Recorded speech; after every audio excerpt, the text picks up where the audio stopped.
This is coverage you can count on. WGAL News 8 at noon starts now. Good afternoon. I'm Susan Shapiro. Two deadly crashes happened overnight in York County, with one of them causing a propane leak. State police say the driver, 29-year-old Casey Trent of Maryland, veered off Stelz Road in Shrewsbury Township, hit a tree, and then a propane tank on the property. The York County Hazmat team, which was called to the scene, determined the vehicle struck the valves of the underground tank, causing a rupture and the escape of propane gas, which, as you can see in this photo, is now being burned off. That is expected to take several hours. 7 people in the home have been evacuated. And Northern York County Regional Police are investigating the other fatal crash in York County. It happened around 1 o'clock this morning on Route 30 near Paradise Elementary School. The coroner was called to the scene, but no other information has been released.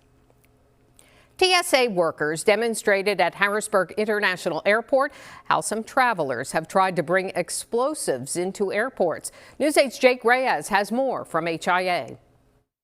Let me show you what's inside of my carry-on. Inside of here, you'll find my big jacket, but also a hat, significantly smaller, right? But the TSA is trying to make passengers aware how explosives can be hidden inside these everyday travel essentials. Security officers say this also serves as a reminder of the work they do every day to keep travelers safe, especially as travel gets busier. Harrisburg International Airport numbers show travel in January and February is up 12% over last year. Also, there is about 18% more airline seats for sale in March and April this year over those months in 2024. Several airlines here are also expanding services to other cities in the coming months. A spokesperson of the airport says if the added flights keep booking as expected, this could be a record summer for travel at HIA. And this is why the TSA says safety is crucial as more people come in and out of the airport. People, I think, forget there was a shoe bomber. There were terrorists who were trying to smuggle explosives in liquids and in electronics. And we want to remind them of that and reinforce that this is the reason why we have these procedures in place. And I do want to let you know that security officers say finding explosives are rare, but they can still happen. Reporting at the Harrisburg International Airport, Jake Reyes, WGAL News 8. Clouds are increasing here in the Susquehanna Valley as we look live from our Skycam network. Still some blue skies there. Meteorologist Mike Susko says some rain will be hitting us later today. Mike.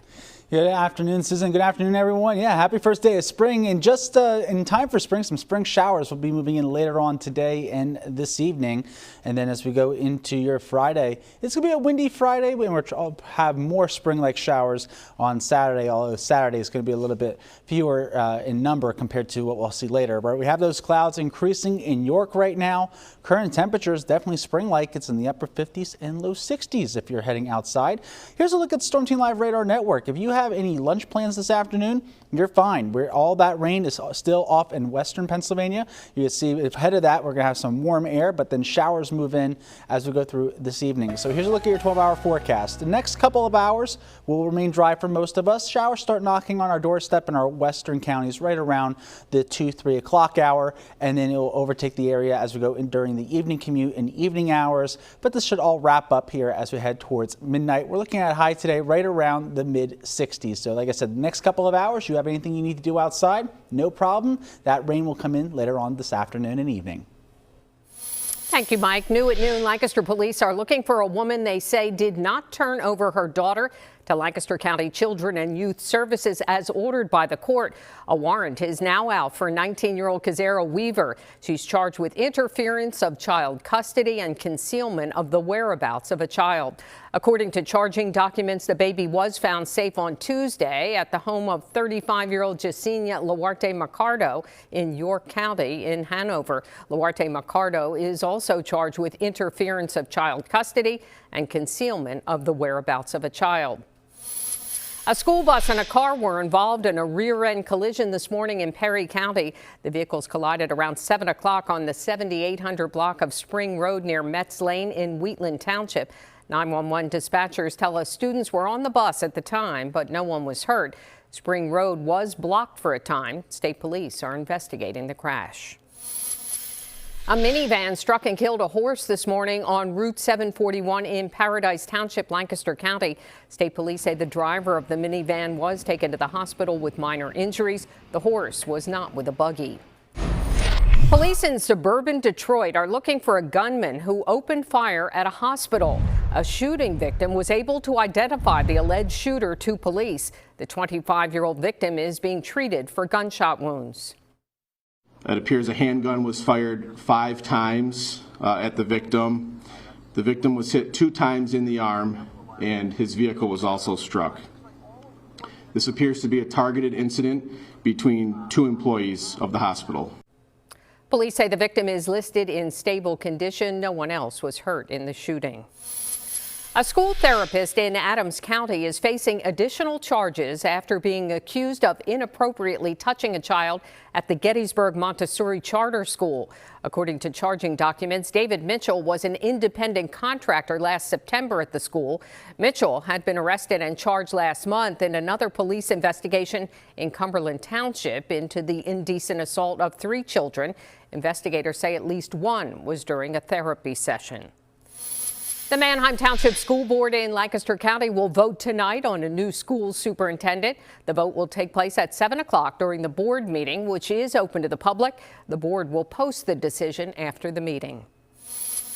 President Trump is expected to sign an executive order today calling for the closure of the Department of Education. The president says the federal agency is wasteful. Critics fear that downsizing the agency will jeopardize critical programs. News 8's Jackie DeFusco has more from our Washington bureau. Well, President Donald Trump is expected to once again signal his intent to dismantle the Department of Education, a longstanding campaign promise, but he can only do so much without Congress. His Education Secretary Linda McMahon said as much during her recent Senate confirmation hearing. But the president's order would direct McMahon to, quote, take all necessary steps to facilitate the closure of the Department of Education and return education authority to the states, while continuing to ensure effective and uninterrupted delivery of services, programs, and benefits of which Americans rely, according to a White House fact sheet. Now, the vast majority of education funding and policy is controlled at the state and local level, but the federal government oversees some key functions, including student loans, support for students with disabilities, academic research, and civil rights enforcement in schools. The agency's civil rights branch is actually one of the areas that has already seen significant workforce reductions, even as the president relies on the office to investigate DEI initiatives and alleged violations of his ban on transgender athletes in women's sports. Overall, the Education Department has already seen roughly half of its staff cut since the beginning of the Trump administration, mass layoffs that are being challenged in court by Democrat-led states. In Washington, I'm Jackie DeFusco, WGAL News 8.